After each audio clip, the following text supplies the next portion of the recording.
Hello అండి, అందరికీ నమస్కారం. ఎలా ఉన్నారు? నేనైతే సూపర్గా ఉన్నాను. మీరందరూ కూడా బాగున్నారని అనుకుంటున్నాను.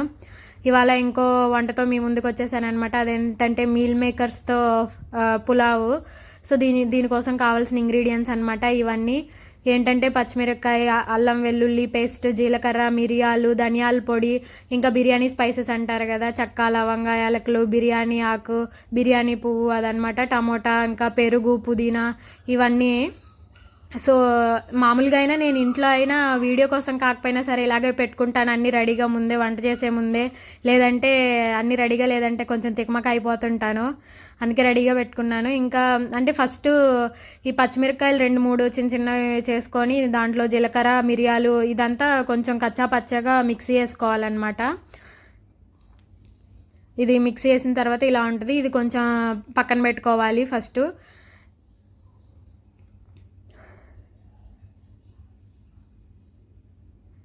తర్వాత కొంచెం వేడి నీళ్ళు, లైట్గా గోరువెచ్చని నీళ్ళు అంటారు కదా, అట్లా తీసుకొని దాంట్లో 1 కప్పు సోయాబీన్స్ వేసాను అనమాట. అంటే 2 కప్స్ రైస్కి 1 కప్పు సోయాబీన్స్ అట్లా వేసాను నేనైతే.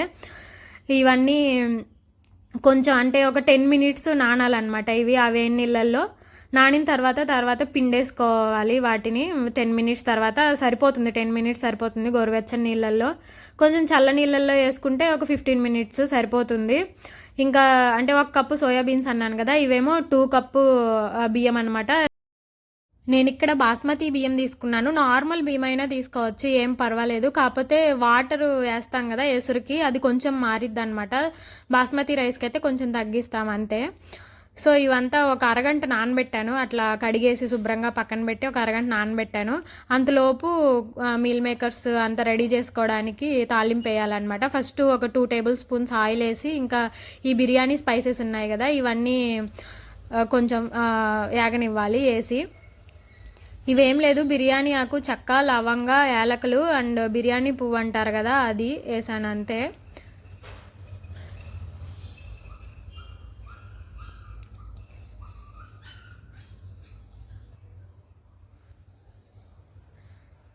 ఇంకా మామూలుగా తాలింపు పెట్టుకోవాలన్నమాట. అవన్నీ వేసిన తర్వాత అవి కొంచెం మగ్గిన తర్వాత ఇవి ఆనియన్స్ వేసుకోవాలి. ఆనియన్స్ కొంచెం అంటే కొంచెం రెడ్డిష్గా వస్తాయి కదా, అంతవరకు వేపుకోవాలన్నమాట. ఇందులోనే కొంచెం సాల్ట్ ఇప్పుడే వేసేసుకుంటే, అంటే ఎసురుకి బియ్యానికి మొత్తంకి సరిపోయేలాగా ఇప్పుడే వేసుకోవచ్చు, లేదంటే మళ్ళీ వేసేటప్పుడు కావాలంటే వేసుకోవచ్చు. ఇప్పుడు వేసుకుంటే ఏంటంటే ఆనియన్స్ కొంచెం త్వరగా వేగుతాయి అన్నమాట. ఇది చాలామందికి తెలిసే ఉంటుంది. ఇంకా ఆనియన్స్ కొంచెం వేగిన తర్వాత అల్లం వెల్లుల్లి పేస్ట్ వేయాలి. ఇది కొంచెం అంటే పచ్చివాసన పోయేదాకా వేపుకోవాలి.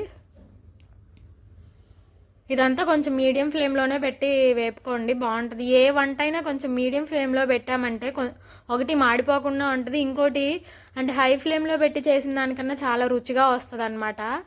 అందుకే ఎక్కువ మీడియం ఫ్లేమ్లో పెడతాం. కాకపోతే టైం ఎక్కువ తీసుకునిద్దని చాలామంది హై ఫ్లేమ్లో, బాగా వంట వచ్చిన వాళ్ళు అలాగే చేసుకుంటుంటారు. ఇంక ఇందులోనే కొంచెం పసుపు కూడా వేసేసి ఇంక దాన్ని బాగా మగ్గనివ్వాలన్నమాట. ఇంక మగ్గిన తర్వాత ఇది పుదీనా వేసుకున్నాను, 1 కప్ వేసుకున్నాను అనమాట. పుదీనా ఫ్లేవర్ బాగుంటుంది. ఇది కొంచెం అంటే మీకు నచ్చితే వేసుకోవడానికి, కొంచెం ఎక్కువ వేసుకోవడానికి ట్రై చేయండి, బాగుంటుంది.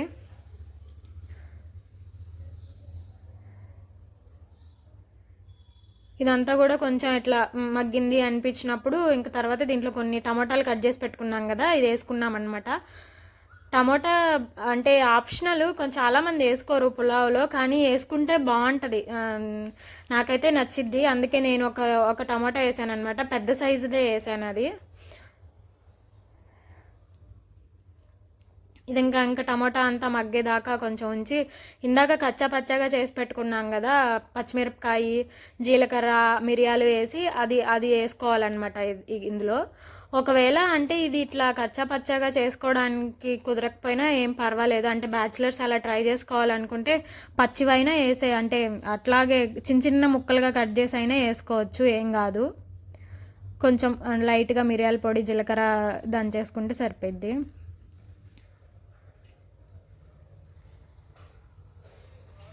ఇంక ఇదంతా అట్లా బాగా మిక్స్ అయ్యేలాగా చేసుకోండి. అంటే టమాటా ముక్కలు నేను కొంచెం పెద్దవి కట్ చేశాను, అందుకని అలగట్లేదు, అదే అలా నలుపుతున్నాను. మీరు కొంచెం చిన్నవి కట్ చేసుకోండి.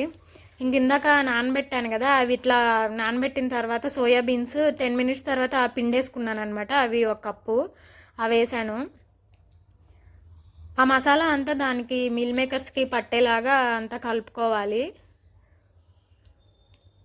యాక్చువల్గా ఇందులోనే కొంచెం ధనియాల పొడి ఇంకా కొంచెం కారం వేసేసుకుంటే కూరలాగా కూడా రెడీ అయిపోయింది. సపరేట్గా అన్నం చేసుకున్న ఇట్లా దీంతో కాంబినేషన్తో బాగానే ఉంటుంది. కాకపోతే కారం తగ్గించాలి కదా, అందుకే నేను ఎక్కువ కారం యూజ్ చేయను. ఇంకా డైరెక్ట్గా రైస్ చేసేసాను.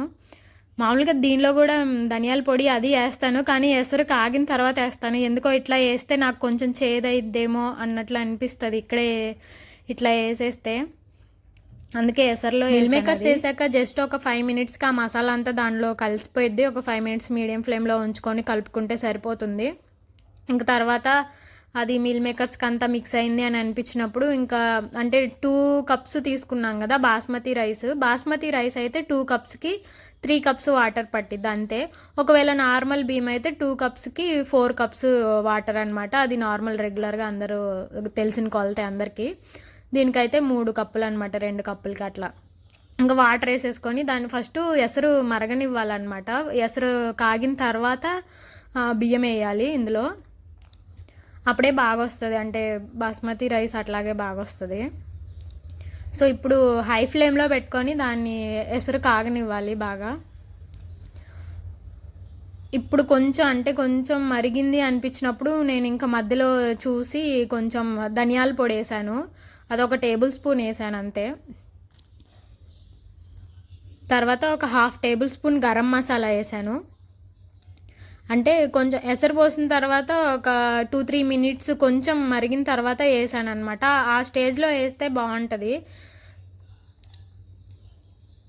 ఇంకా అది కొంచెం కలబెట్టేసి మళ్ళీ మూత పెట్టాను. అది కొంచెం వాటికి పట్టింది అన్న తర్వాత అంటే ఇంకో 2 మినిట్స్ తర్వాత అంతే మళ్ళీ తీసి పెరుగేసాను అనమాట.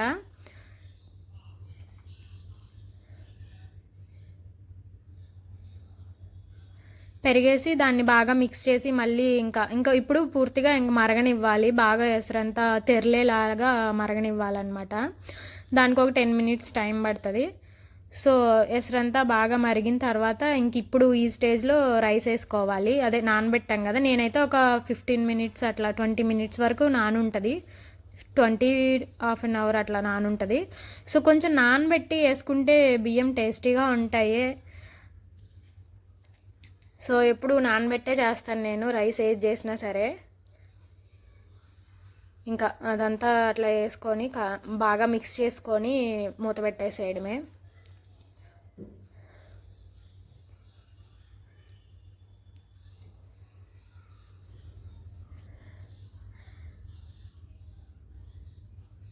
ఇంకా అది మూత పెట్టేసి ఒక 15 మినిట్స్ 20 మినిట్స్ అంతే అయిపోతుంది. నార్మల్ రైస్ అయినట్లే ఇంకా అంతా వాటర్ అంతా ఇనికిపోయి రైస్ అయిపోతుంది అంతే. చాలా టేస్టీగా ఉంటుంది. జస్ట్ ఒక హాఫ్ అన్ అవర్ టైం పట్టిందేమో అంతే. అంటే కూర అన్నం 2 చేసుకున్నా అంతే టైం పడుతుంది కదా, అట్లాగా త్వరగానే అయిపోతుంది. ఇంకా టేస్టీగా కూడా అనిపిస్తుంది. చాలా టేస్టీగా ఉండింది అసలు ఇది ఆ రోజు.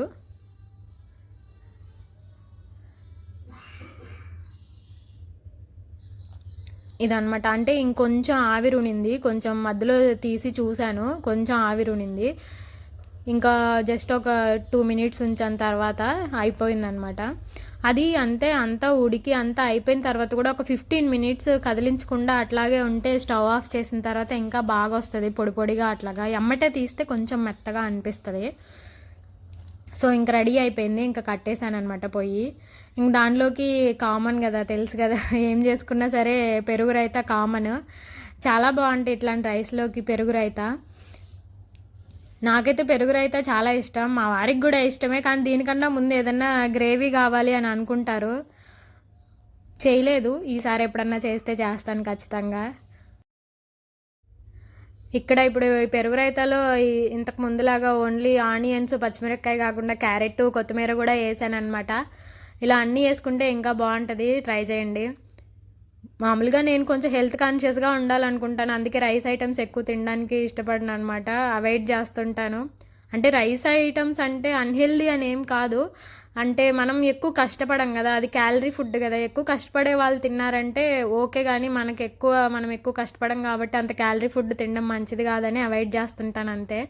కానీ మనం చిన్నప్పటి నుంచి ఎక్కువ రైస్ ఐటమ్సే తిన్నాం కాబట్టి దాని మీద కొంచెం ఎక్కువ ఇష్టమే ఉంటుంది. మా వారికి కూడా అంతే, రైస్ ఐటమ్స్ అంటే కొంచెం ఎక్కువ ఇష్టం అనమాట. సో రోజంతా చేసుకోకపోయినా రోజులో ఒక పూటే కదా అని చేస్తుంటాను. అది కూడా ఇట్లా ఏమైనా వెరైటీగా అట్లా చేస్తుంటాను. అక్కడ నిన్నటిది నాకు చిక్కుడుకాయ పులుసు అది కూర ఉంటే కొంచెం అది వేసుకున్నాను. కాంబినేషన్ బాగానే ఉన్నింది, మీకు ఎవరికైనా నచ్చితే కూడా వేసుకోండి, పర్వాలేదు. ఇదే అండి వాళ్ళకి నా వీడియో మీకు నచ్చితే నా వీడియోని లైక్ చేయండి, షేర్ చేయండి, ఇంకా నా ఛానల్ని సబ్స్క్రైబ్ చేసుకొని మరిన్ని వీడియోస్ చూసేయండి. Thank you.